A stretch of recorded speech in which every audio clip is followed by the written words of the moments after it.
lisensya, resibo, walang lusot ang may atraso.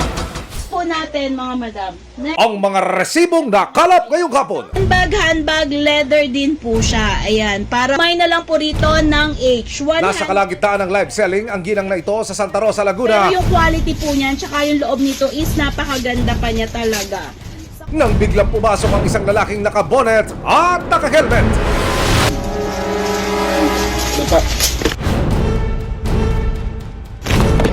Tinaob ng lalaki ang cellphone pero dinig pa rin sa live video ang pagpapadapa niya sa mga biktima. Sumunod namang pinahubad ng lalaki ang mga alakas ni live seller at kasama niya sa bahay. Marunong na nga lahat. Oo, marunong na lahat. Wala po kami pera, kuya. Marunong na, please. Gusto ka doon. Puputokan kita. Nakuha pa silang pagbantaan ng kabataan. Dapa. Eto po, kuya. Bracelet. Teka lang po. Ayan. Sa sobrang takot ng ginang, Ako, yan. Batakin niyo na lang po.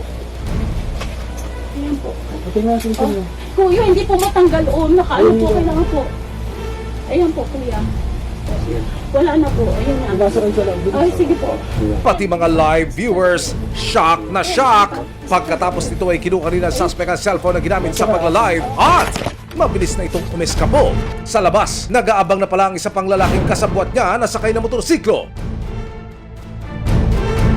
Pero hindi tumigil ang PNP Santa Rosa at ang mga tanod ng barangay dito para matunto ang mga suspect. Wala? Mapanagot kaya sila sa ginawang pang-hold up live? Marunong. Putokan kita. Please. Isang lugar sa Malolos, Bulacan, kakaiba raw ang trip ng ilang kabataan. Ang hawak nila mga bote, imbis na inumin, inaamoy. May pagkakataon rin daw na nasasangkot sila sa riot at gulo, pero kung minsan, level up pa. At piniperwisyo raw ang negosyo ng ilang residente. Binuhusan ng tubig yung keyboard. Kaya naman ang City Social Welfare ng Malolos kasama ang mga kawani ng barangay at resibo, isasalba sila. Anumang reklamo bibigyan tugon, bawat hinaing at problema, hahanapan ng solusyon. Ito ang bago ninyong sandigan, hindi palalampasin ang mga tiwali at maling gawi. Dito, walang ligtas ang abusado at lalong walang lusot ang may atraso. Dahil ang lahat, hahanapan natin ng resibo. Magandang hapon, ako po si Emil Sumangil. Ang ginang na nasa live selling ay ang 52 years old na si Agnes Serafica, dating migrant worker si Agnes sa bansang Kuwait nang makaipon. Umuwi na siya ng Pilipinas at naging live seller ng mga Japan surplus items. Ano po siya, Mami Ellen? Ako lang po ang nagtatrabaho. Asawa ko po wala rin yung trabaho. Tatay ko, nakita nyo naman po, 75 years old na po tatay ko, nagme-maintenance yan. Ako lang po ang bumubuhay sa amin lahat. May dalawa po akong anak, yung panganay ko, sa akin po siya nagtatrabaho. Sa loob ng 3 taon niyang pagla-live selling, ngayon pa lang daw niya naranasan ng ganitong insidente. Kung sa ngayon po talaga, nandito pa rin po yung sobrang trauma pa rin po ako doon sa mga nangyari. Kasi lagi po sila nagpa-flashback sa ulo ko. Parang lagi nakikita ko yung mga suspect. Dahil every time na may mga motor na mag-i-stop dito sa amin, yun talaga yung una kong pumapasok yung takot. Hindi pa rin po siya nawawala. Kaya hanggang ngayon pa rin is hindi pa rin po ako nakakapag-live, nakakapagtrabaho ng maayos. Ang live video ng hold-upan nangyari dito sa malit na garahe ng bahay ni na Agnes noong hapon ng September 4, 2023. Handbag, leather din po siya. Ayan, para may na lang po rito ng H. Maayos naman po yung live ko, tahimik naman po siya. Tapos bigla, siguro mga ilang minutes pa lang po nung ng live selling ko. Una, may pumasok na isang lalaki dito I'm black. na naka-helmet. So, ang iniisip ko po una is rider. Yun po, kasi kumbaga, labas-pasok din po yung rider namin dito dahil nga po may mga pick-up, may mga deliveries po ako. So yun po yung unang yun yung unang pumasok sa isip ko eh. Kaya po kung makikita niyo po yung naka-post na video, is makikita mo po doon na talagang tumitig pa po ako dun sa kanya. Tinignan ko yung mata nung unang pumasok kasi iniisip ko baka joke lang kasi ang niya kagad is dapa. Kabilang sa mga natangay ng suspect ang suot na hikaw ni Agnes, 3 singsing relo ng kanyang asawa at ang cellphone na ginagamit nila sa pagnenegosyo. Ang kabuuang halaga ng mga nakuha kay Agnes sa higit kumulang 130,000 pesos. Yung pong sa alahas, dahil nagbigay din po ako ng statement dun sa mga pulis, so inano nila, kinuwenta nila, lumabas po dun is nasa 112,000 po. Bukod po dun sa cellphone, pagkakabili ko po kasi dun is nasa 19,000. Matapos ang pangyayari, agad naman silang nagtungo ng kanyang asawa sa Barangay Hall sa Dita, Santa Rosa, Laguna para i-report ang insidente. Dito na ikinasa ng mga tanod ang paghahanap sa suspect. Kaya po nalaman po namin na may hold up po dito sa Santa Rosa. May tumawag po. Agad naman po kami responde. Pag-responde po namin, hindi na po namin inabot yung mga hold up po. Ang resibong nakalap, 2 CCTV kung saan makikitang dumaan ang motorsiklong sinakyan ng suspect. Dito na rin napag-alaman na hindi lang pala isa, kundi 2 lalaki ang ng hold up kay Agnes. At ang shocking revelation, Ito, kung kita. Please! So parang iniisip ko, may narinig na ako na ganung boses. So hindi ko lang po talaga ma-pinpoint na nakausap ko na ba siya? Or kilala ko ba siya? Nakita ko na ba siya? abangan mamaya ang lalaking naka-helmet sa live video na tinukoy ng biktima na ng hold up sa kanya. Kapitbahay umano niya? Makakahanap pa kaya ang mga lalaking ito at may sasauli pa kaya kay Agnes sa mga nanakaw niyang gamit? Susunod, isang lugar sa Malolos, Bulacan, kakaiba raw ang trip ng ilang kabataan. Ang hawak nila mga bote, imbis na inumin, inaamoy. May pagkakataon rin daw na nasasangkot sila sa riot at gulo, pero kung minsan, level up pa. May ebidensya, resibo, walang lusot ang may atraso. May ebidensya, resibo, walang lusot ang may atraso. Ang ilang mga kabataan sa isang barangay sa Malolos, Bulacan, tila napabayaan pero hindi sa kusina kundi sa langsangan. Nakakapanakit po sila, nangahampas, ng babato. Hindi na po maganda yung ginagawa nila. Tatakbuhan, nagbabatuhan, nag-aaway-aaway pa minsan. Pati ba mga residente, minsan natamaan pa nila.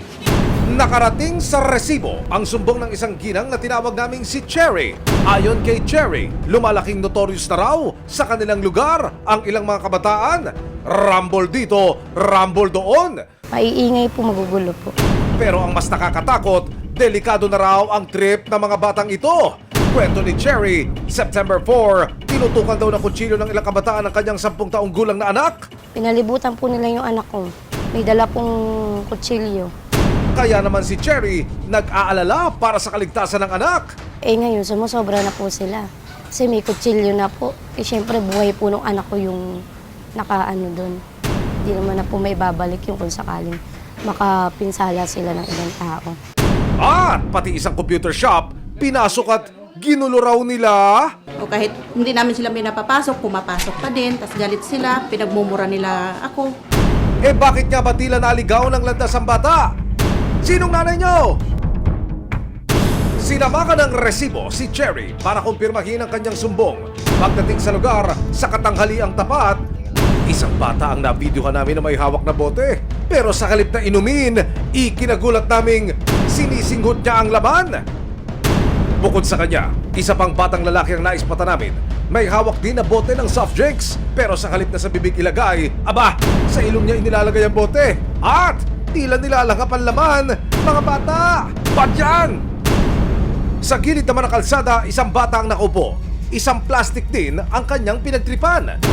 Sa isa pang kuha ng aming team, makikita na ang lalaking nakaputi may hawak din bote ng soft drinks. Pero tulad ng ibang bata, sa halip na iniinom, inaamoy. Kahit araw, lantaran po talaga. Makalipas ang ilang minuto, nakababakalang tila iba na ang trip ng mga batang ito. Sakitan? Susunod, mga batang pasaway, parents needed sa barangay. Ayun sila, yun sa tricycle. Maginawa mo. Ang pagsagip sa kanila, tutukan. Ang lalaking naka-helmet sa live video na tinukoy ng biktima na ng hold up sa kanya, Kapitbahay umano niya? Makakanap pa kaya ang mga lalaking ito at maisasauli pa kaya kay Agnes sa mga nanakaw niyang gamit? May aksyon, may ebidensya, resibo, walang lusot ang may retraso. May aksyon, may ebidensya, resibo, walang lusot ang may retraso. Isang ginang feel na feel ang kanyang live selling. Pero biglang may umeksenang hindi mine ang isinigaw. Taas ang kamay! Inay ko po! Ang live selling naging live hold up? Handbag, leather din po siya. Ayan, para may na lang po rito ng... Ang isang seller ng bag sa Laguna, nako, hinold up habang nasa live. Ito po. Ito. Sa tulong ng closed-circuit television o CCTV na galing sa isang private establishment, nahagip ang mga hold-upper sakay ng kulay orange na motorsiklo. Actually, ma'am, yung may-ari po ang nag-review. So, nakita po, dito po sila lumabas. Sa pool din sa kopya ng CCTV ito ang pagtambay ng mga suspect ilang oras bago sila mang-hold up. Tapos na-review po nung may-ari nung saloon, nakita yung plate number, tapos yung isa po walang helmet. Kaya doon po sila namukhaan. Nang ipakita kay Agnes sa kuha ng CCTV ng barangay, dito niya natukoy na ang nagnakaw sa kanya walang iba kundi ang kanilang kapitbahay na si alias Connor. So, nung nakita ko po yung picture, at may sinabi po siya na ang itsura niyan is ganito, ganyan. So, doon na po ako nagka-idea na, sabi ko, kilala ko to. Kung yun yung tinutuko niya. Matapos makala pa mga resibong hawak ni Agnes at ng mga tanod ng barangay Dita, September 9, 2023, nagsagawa na ng follow-up operation ng PNP Santa Rosa, Laguna para mahanap ang mga suspect. Upon the report po, nagkanta agad kami ng investigation, mag-report sa amin ng biktima. Sunod-sunod na po yung naging action natin. Nagkandak po tayo ng backtracking. So, along the way, naka-captured po kami ng CCTV ng dalawang katao po na nagpipit sa description na sinasabi ng biktima. So, and nag-forward tracking po kami CCTV. Umabot pa kami hanggang makakuha po kami ng mga CCTV na nakuha po namin yung plaka ng motor. And we trace kung sino yung may-ari. And ito po ay nakarating po kami ng Makati. Ayon sa investigasyon ng PNP Santa Rosa, Laguna, ang kapitbahay ng suspect na si alias Connor ay dati ng kinasuhan matapos siyang masangkot sa ipinagbabawal na gamot. Nagkaroon na po siya ng kaso ng illegal drugs sa Quezon po. And he was released year 2018. So accordingly, he was acquitted. Dagdag pa sa report, ang naging pake ng mga suspect ay ang 3 million pesos na pera na ikinuwento raw ng tatay ni Agnes kay alias Connor. Base po sa conversation nila, how they plan the robbery incident, ang target nila yung 3 million na kinikwento po ng tatay ng biktima doon sa suspect na si Connor. So yun ang target nila, actually yun ang pinaka-focus. Asan yung pera mo? Wala po kami pera, kuya. Kaya kung mapapansin po nyo doon sa nag-viral na video, ang hinahanap nila yung pera.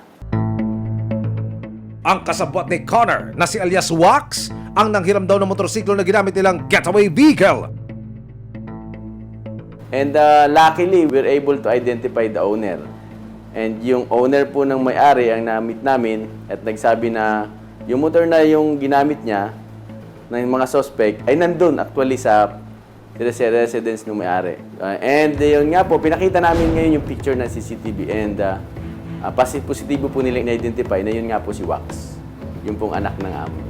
Bukod sa mga resibong nakalap ng barangay Dita at ng PNP Santa Rosa, Laguna, may isang anonymous tipster din daw na tumulong kay Agnes at ipinadala sa kanya mga video ng pagsusurveillance di umano ni alias Connor sa bahay ng biktima. Pare, napakalinis ng lugar. Yung diretso ngayon, pre. Doon tayo exit. Aba, sir, nakuha mo pa talagang mag-surveillance, ha? Iba ka! Dahil sa dami ng mga resibong magpapatunay na sila nga ang mga suspects sa live hold-up, wala na silang takas sa batas. September 11, 2023, alas 3 ng hapon, tuluyan ang sumuko ang mga suspect sa Santa Rosa Police. It's, I think, one of the matter na nakapag-pressure sa kanya para lumutang siya. Because nakakaramdam na siya ng mga pulis na sa mga paligid niya na at anytime siguro baka natakot siya na hulihin siya. So, kaya napuwersa siya na sumuko dito, sinamahan siya na kanya.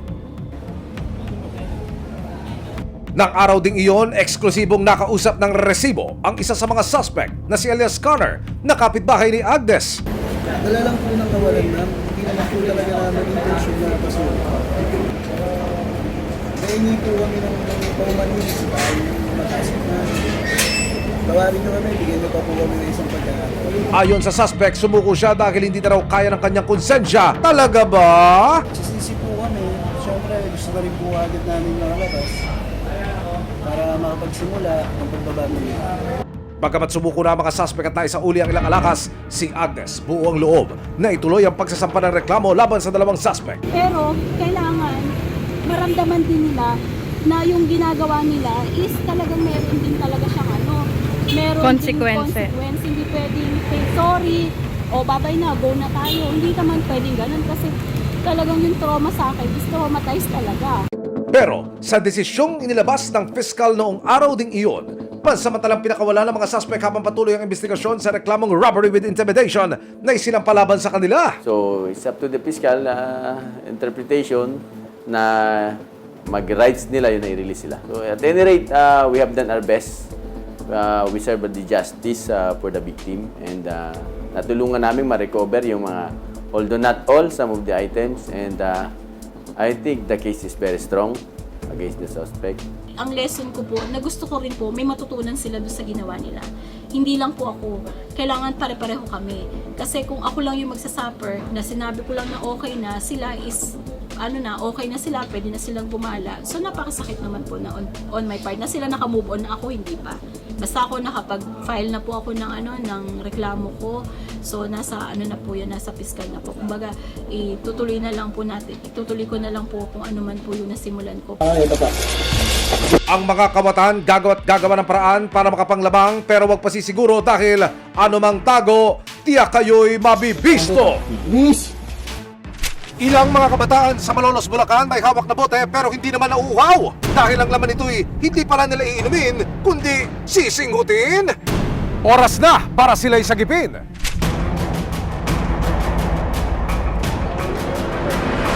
Ang ilang mga kabataan sa isang barangay sa Malolos, Bulacan tila napapariwaraan ng landas.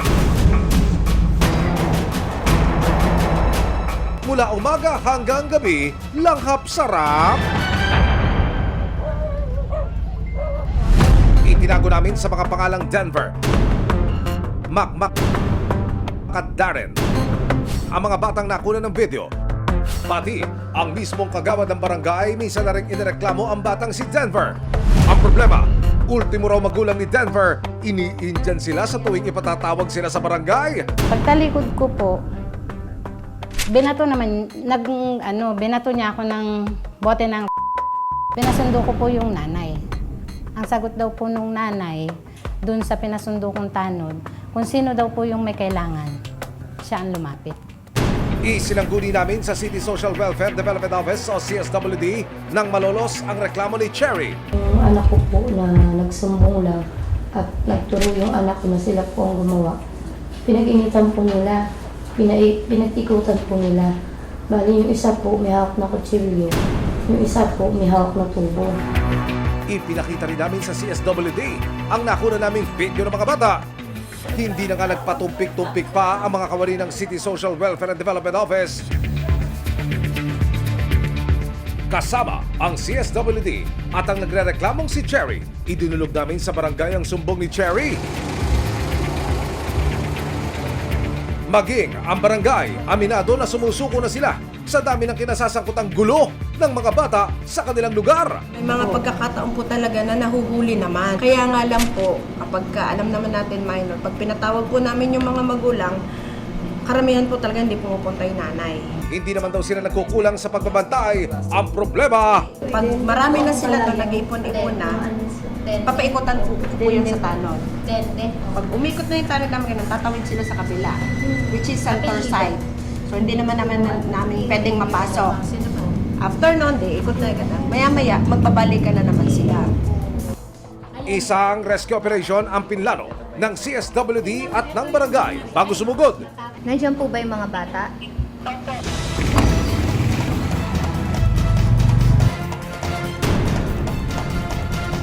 Pagdating sa target area, hinanap ng mga tauhan ng barangay ang mga bata.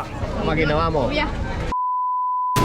Tinipon sila ng mga otoridad at isinama na rin ang iba pang kabataan na naging sangkot sa mga gulo sa kanilang lugar ng mga nakaraang araw.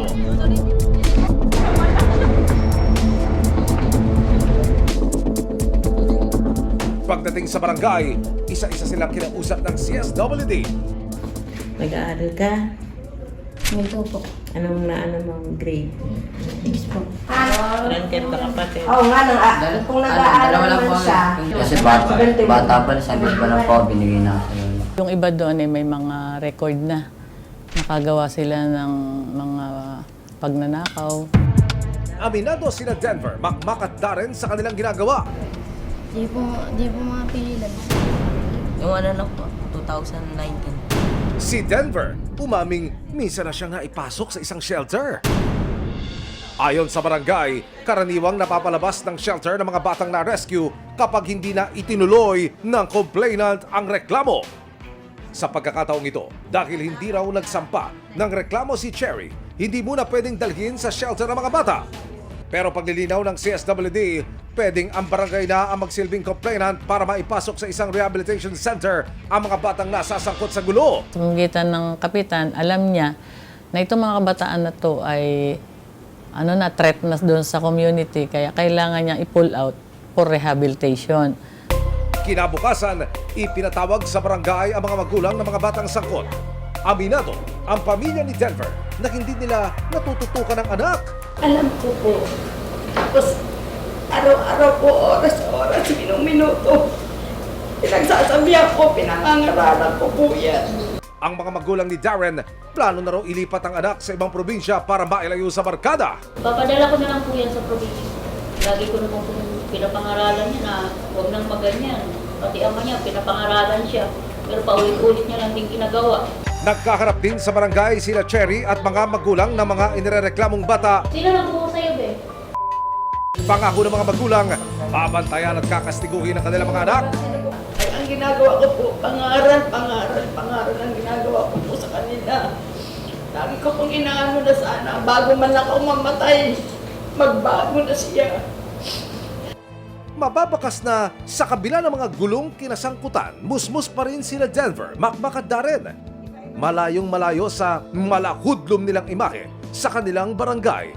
Sa tingin ko ay mabigyan sila ng seminar on value formation, responsible parenthood para sa mga pamilya. Kasi hindi natin pwedeng sabihin na ngayon din na magbabago yung bata. Sabi nga nila, it takes a village to raise a child. Ibig sabihin, ang pagtuwid at paggabay sa tamang landas na tinatahak ng mga kabataan, nakasalalay pa rin sa mga magulang, pamilya, komunidad at maging sa pamahalaan. Walang lusot ang may retraso. Ipagtanggol ang api, iwag siyang tiwali. Sama-sama nating ituwid ang tiwali at baluktot, itakwil ang maling gawi at modus na bulok. Walang ligtas ang abusado at lalong walang lusot ang may atraso. Dahil ang lahat, hahanapan natin ang resibo. Hanggang sa muli, ako po si Emil Sumagi. May aksyon, may ebidensya, resibo. Walang lusot ang may retraso.